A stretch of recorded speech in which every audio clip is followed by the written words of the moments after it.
নমস্কার বন্ধুরা, তোমরা দেখছো স্বপ্ন পূরণ এডুকেশন চ্যানেল। আজকে আমি তোমাদের সঙ্গে আলোচনা করব। তোমরা সবাই জানো কিন্তু তোমাদের যে আগামী কালকে কিন্তু যে ভোটের ডেট কিন্তু ঘোষণা হয়ে গেছে, এবং এই ভোটের ডেট ঘোষণা হয়ে গেলে তোমাদের কি ডাব্লিউবিকেপি রেজাল্ট দেওয়ার সম্ভাবনা আছে? তোমাদের যে ডাব্লিউবিপি কনস্টেবলের কেসগুলো চলছিল সেগুলোর কি হবে? ডাব্লিউপি জয়েনিংয়ের কি কোনো সম্ভাবনা আছে? সে সমস্ত বিস্তারিত তথ্য নিয়ে আমি কিন্তু এই ভিডিওর মাধ্যমে তোমাদের সঙ্গে আলোচনা করতে চলেছি। তোমরা কিন্তু খুব মনোযোগ সহকারে আমার কথাগুলো শুনবে এবং বুঝবে। আশা করি তোমরা সবাই বুঝতে পারবে। আমি যা যা বলতে চলেছি সেগুলো কিন্তু তোমরা শুনলেই বুঝতে পারবে। তাই বেশি দেরি না করে শুরু করি আমাদের আজকের ভিডিওর। বন্ধুরা, তোমরা সবাই কিন্তু জানো যে ভোটের ডেটটা ঘোষণা হয়ে গেছে আগামী 23শে এপ্রিল। 23শে এপ্রিল এবং আগামী 29শে এপ্রিল, এই দুটো দিন কিন্তু তোমাদের দু দফায় ভোট হতে চলেছে। এবং ভোটের গণনা সেটা কিন্তু হবে 4 মে। 4 মে, 4 মে কিন্তু তোমাদের ভোটের গণনা হবে এবং 6 মের মধ্যে কিন্তু তোমাদের সমস্ত ভোটের কাজ কিন্তু মিটে যাবে।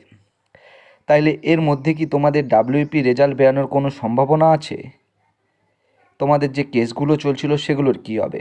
হ্যাঁ বন্ধুরা, এর মধ্যেও কিন্তু তোমাদের রেজাল্ট বেরানোর সম্ভাবনা আছে।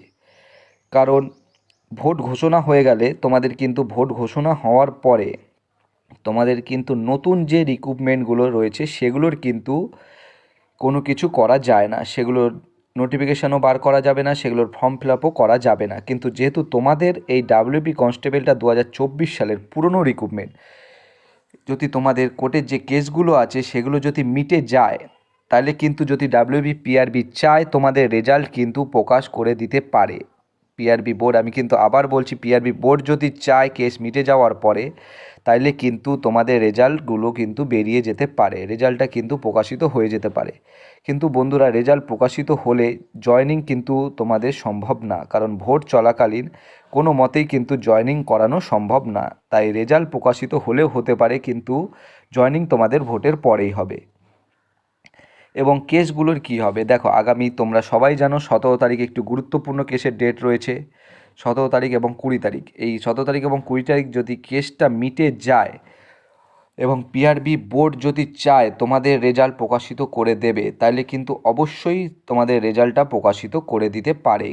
কিন্তু জয়েনিং কোনো মতেই সম্ভব না। এবং কেপি কনস্টেবলের রেজাল্টটা কিন্তু তোমাদের ভোটের পরেই প্রকাশিত হবে, কারণ ডাব্লিউপি কনস্টেবলের অনেকেই কিন্তু কেপির পরীক্ষা দিয়েছে এবং অনেকেই কিন্তু পাশ করবে। তারা যাতে কোনো মতেই সেই রিক্রুটমেন্টের অংশ না হতে পারে, তার জন্য কিন্তু ডাব্লিউপি কনস্টেবলের জয়েনিং হওয়ার পরেই তোমাদের ডাব্লিউপি পিআরবি সিদ্ধান্ত নিয়েছে যে তার মাঠ পিএমটি পিএটির কাজ শুরু করবে।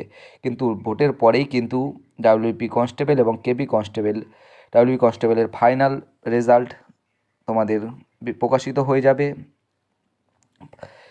জয়েনিং তোমাদের হয়ে যাবে ভোটের পরে। এবং চাইলে কিন্তু, আমি আবারও বলছি, বোর্ড যদি চায়, পিআরবি বোর্ড যদি চায়, তোমাদের রেজাল্ট কিন্তু কোর্টের কেসটা মিটে যাওয়ার পরে যে কোনো দিন প্রকাশ করে দিতে পারে এবং জয়েনিংটা তোমাদের ভোটের পরেই হবে। এবং কেপি কনস্টেবলের যে পরীক্ষা দিয়েছিলে তার রেজাল্টটা কিন্তু ভোটের পরেই ঘোষণা করা হবে, তোমাদের ভোটের পরেই প্রকাশিত হবে। এবং ডাব্লিউপি কনস্টেবলের জয়েনিংয়ের পরেই কিন্তু কেপি কনস্টেবলের পিএমটি পিএটির মাঠ কিন্তু শুরু হয়ে যাবে। তাই তোমরা কিন্তু কেউ যারা এখনও মাঠ প্র্যাকটিস করছো না কেপি কনস্টেবলের জন্য, তারা কিন্তু মাঠ প্র্যাকটিস শুরু করে দাও, কারণ তোমাদের সুযোগ কিন্তু বারবার আসবে না।